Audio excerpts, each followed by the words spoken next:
एक दूसरे के लिए प्यार। पास में बैठी हुई गीतांजलि अनन्या को बार बार अपने हाथों से अर्पिता को बिस्किट खिलाते हुए देख रही थी। उसने अपनी मुट्ठियां कस लीं।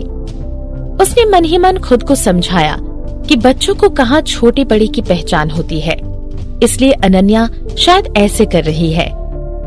अगर वो कुछ देर और वेट करेगी तो अनन्या उसे भी अपने हाथों से बिस्किट खिला देगी। हालांकि गीतांजलि बस इंतजार करती रह गई, पर अनन्या ने अपने पैकेट का आखिरी बिस्किट भी खा लिया। वो बहुत निराश हो चुकी थी। गीतांजलि वहाँ किसी बाहर वाले के जैसे बैठी हुई थी और इन तीनों की फैमिली को देख ही जा रही थी, जो एक दूसरे के लिए अपना प्यार बरसा रहे थे। उसके चेहरे पर कोई एक्सप्रेशन नहीं था, लेकिन उसने अपने घुटनों को अपनी उंगलियों से कस लिया था। उसने अपना पेशेंस नहीं खोना चाहिए। शायद बच्चे लालची होते हैं, इसलिए उसने सब कुछ खा लिया। जल्द ही उसकी बारी भी आएगी। जैसे ही ये ख्याल गीतांजलि के मन में आया, उसने देखा कि अनन्या अपने पैकेट से बिस्किट निकालते हुए उसकी ओर ही मुड़ रही थी। उसका दिल खुशी से भर गया। फिर उसने खुद को भी अनन्या की ओर मोड़ लिया। अपने चेहरे पर स्माइल लिए वो अनन्या का वेट करने लगी। हालांकि अनन्या अपनी जगह से हिली भी नहीं। अपने सिर को गीतांजलि की ओर मोड़ते हुए वो कहने लगी, बिस्किट के लिए थैंक्स आंटी। उसके बाद वो वापस पलटकर अर्पिता को बिस्किट खिलाने लगी। गीतांजलि ये सब देखकर दंग थी। उसे यूं ही बेदखल कर दिया गया। और तो और अनन्या अर्पिता को प्यारी दीदी कहकर पुकारती थी और गीतांजलि को आंटी। आंटी! गीतांजलि के चेहरे की स्माइल गायब हो गई। इतना सब कुछ करने के बाद भी उसमें अब स्माइल करने की हिम्मत नहीं थी। हम अब चल सकते हैं? संजय ने अपने हाथों में रखी फाइल को बंद किया। डेस्क से उठते हुए वो अपने सूट को ठीक करने लगा। आगे बढ़कर उसने अर्पिता की गोद से अनन्या को लिया और उसे अपनी गोद में लेते हुए वो ऑफिस से चला गया। दरवाजे के पास पहुंचकर उसने देखा कि अर्पिता अभी भी वहीं खड़ी हुई थी। वो अपने रास्ते में रुक गया और पीछे पलटकर देखने लगा। अर्पिता अपने ख्यालों से निकलकर जल्दी उसकी तरफ जाने लगी। संजय के स्मॉल स्टेप्स कहने से पहले वो उसके सामने खड़ी हो गई। साथ में वो दोनों ऑफिस से निकल गए। मिस्टर संजय, गीतांजलि ने गिफ्ट बैग उठाते हुए संजय से कहा। जब उसे ध्यान आया कि संजय ने उसकी तरफ ध्यान से देखा भी नहीं और वहाँ से ऐसे ही चले गया, उसे लगा कि कार में बैठने पर उसे संजय के साथ बात करने का बहुत अच्छा मौका मिल जाएगा। हालांकि कार में बैठने पर संजय ने अनन्या को अपनी गोद में लिया और आंखें बंद करके आराम करने लगा। गीतांजलि को तो संजय से बात करने का मौका भी नहीं मिला। गीतांजलि अपने चेहरे पर स्माइल रखने की कोशिश कर रही थी। वो अर्पिता की ओर देखने लगी, जो कि कार के दूसरे कॉर्नर में बैठी हुई थी। आप बहुत यंग और खूबसूरत हैं मिस अर्पिता। क्या आपका कोई बॉयफ्रेंड है? कार में खामोशी छा गई। जब अर्पिता कार में बैठी तो उसने जानबूझकर संजय से सबसे दूर वाली सीट चुनी। वो कुछ देर झपकी लेना चाहती थी, लेकिन अपना नाम सुनते ही वो शॉक में उठ गई। उसने गीतांजलि और संजय की ओर देखा। संजय, जो कि अपनी आंखें बंद करके आराम कर रहा था, वो भी अचानक से आंखें खोलकर अर्पिता की ओर देखने लगा। कार में माहौल थोड़ा सीरियस हो चुका था। सबकी नजरें अर्पिता पर ही टिकी हुई थी। नहीं नहीं, उसने जवाब दिया। अर्पिता का जवाब सुनते ही गीतांजलि की आंखें चमक उठी। वो मुस्कुराते हुए अर्पिता से कहने लगी, मुझे तो बिल्कुल नहीं लगता। आप इतनी खूबसूरत हो और फिर भी सिंगल। मैं बहुत से यंग एलिजिबल लोगों को जानती हूँ और मैं उन्हें मिलवा भी सकती हूँ आपसे, अगर आप इंटरेस्टेड हो तो, जस्ट कुछ नए दोस्त बनाने के लिए। गीतांजलि की बात को सुनकर संजय ने अपनी आईब्रो कस ली। उसके बाद ही कार का माहौल थोड़ा और सीरियस हो गया।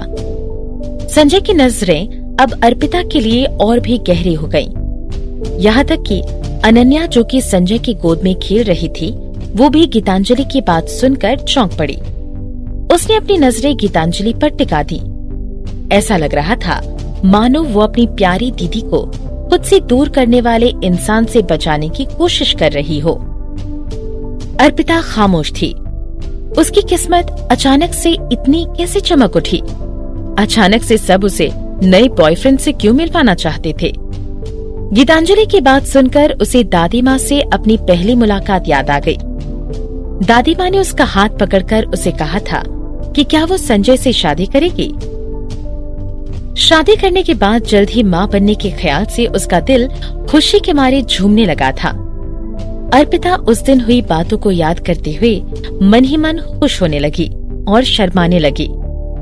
अर्पिता का रिएक्शन देखकर संजय सोचने लगा कि वो गीतांजलि के ऑफर को एक्सेप्ट कर रही है।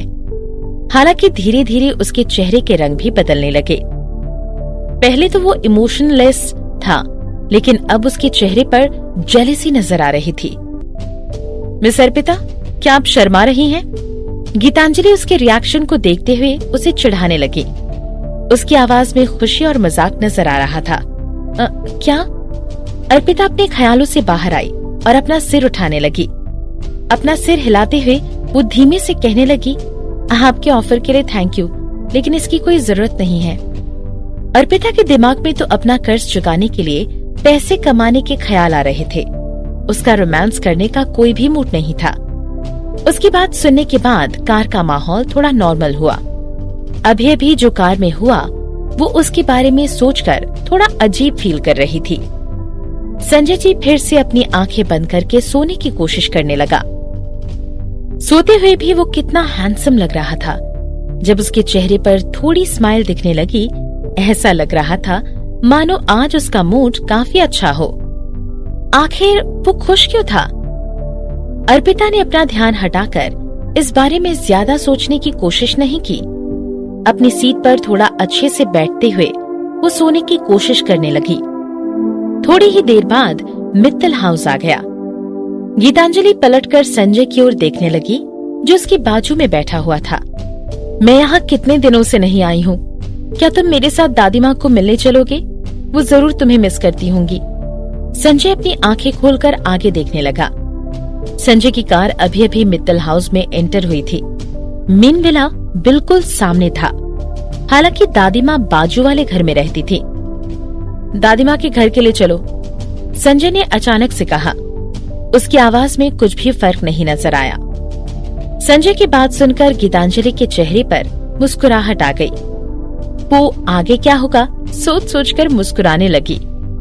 चाहे कितनी भी औरतें उसके सामने आ जाएं, गीतांजलि हमेशा उसके लिए स्पेशल रहेगी। यही उसके लिए काफी था। बाद में जब वो दादी माँ से मिलने गई, उसने मौके का फायदा उठाते हुए दादी माँ के साथ डिनर करने का प्लान बना लिया।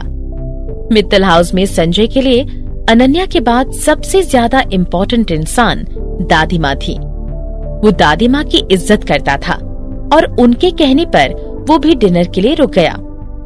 गीतांजलि और संजय साथ में डिनर कर सकते थे। वो सोचकर गीतांजलि के चेहरे पर और भी ग्लो आ गया।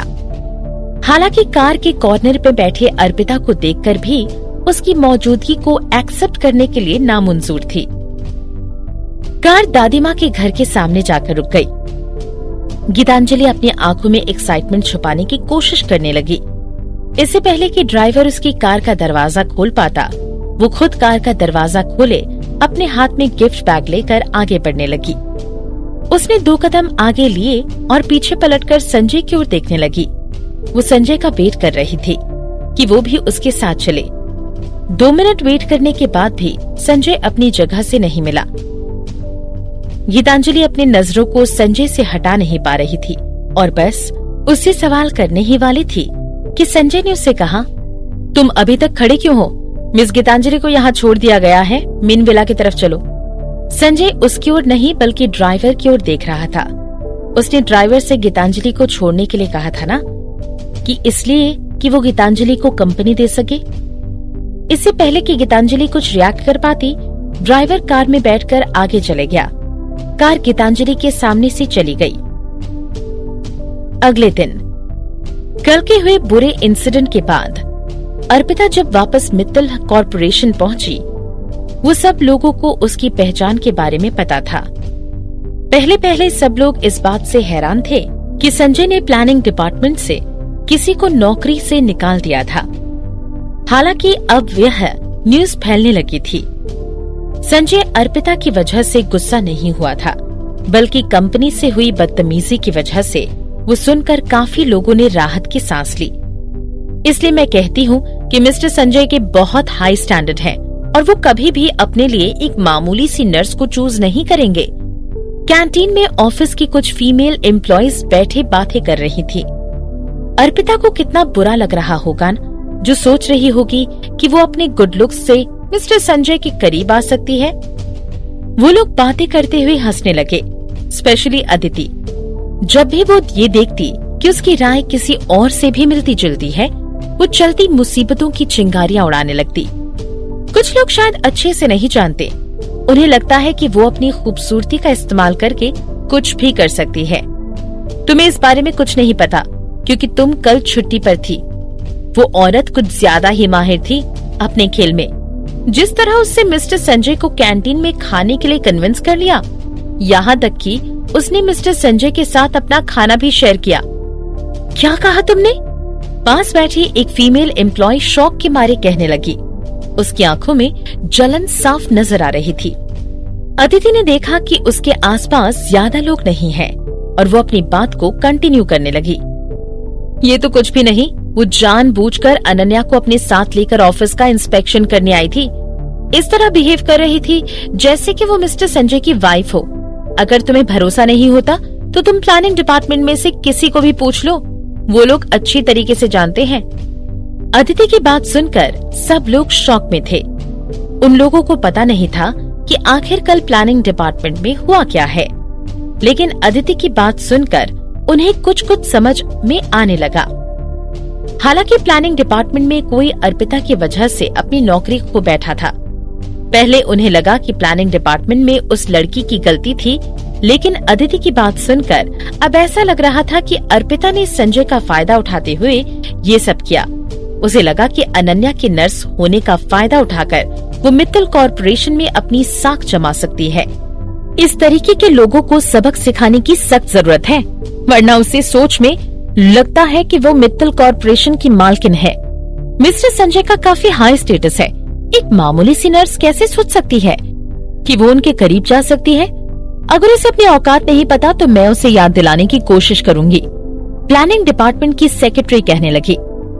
दूसरे लोगों के रिएक्शन का वेट किए बिना वो कैंटीन से चली गई। अदिति के चेहरे पर मुस्कुराहट आ गई जब उसने प्लानिंग डिपार्टमेंट की सेक्रेटरी को इस तरह जाते हुए देखा। अपने ग्लास को हाथ में पकड़े वो भी कैंटीन से निकल गई। प्रेसिडेंट ऑफिस के अंदर नॉक नॉक। अर्पिता अनन्या के साथ खेल रही थी कि उसने दरवाजे पर खटखटाने की आवाज सुनी।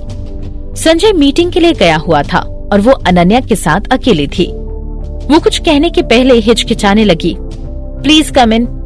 रूम का दरवाजा खोलते हुए सेक्रेटरी खाली ग्लास लेकर उसकी तरफ बढ़ने लगी। उसने वो ग्लास कॉफी टेबल पर रख दिया। इससे पहले कि अर्पिता कुछ बोल पाती, वो डायरेक्टली कहने लगी, मिस अर्पिता, अनन्या को दोपहर में 1 गिलास दूध पीने की आदत है। ये उनके दूध पीने का समय है, आप प्लीज उसके लिए दूध भर दीजिए। अर्पिता अपने सामने रखे खाली ग्लास को देखकर थोड़ी हैरत में आ गई। वो अनन्या की नर्स थी, ना कि उसकी नैनी। यहाँ तक कि मित्तल हाउस में भी अनन्या का खाना और बाकी सब कुछ दूसरे नौकर देखते थे। तो उसे अचानक से अनन्या के लिए दूध भरने के लिए क्यों कहा जा रहा था?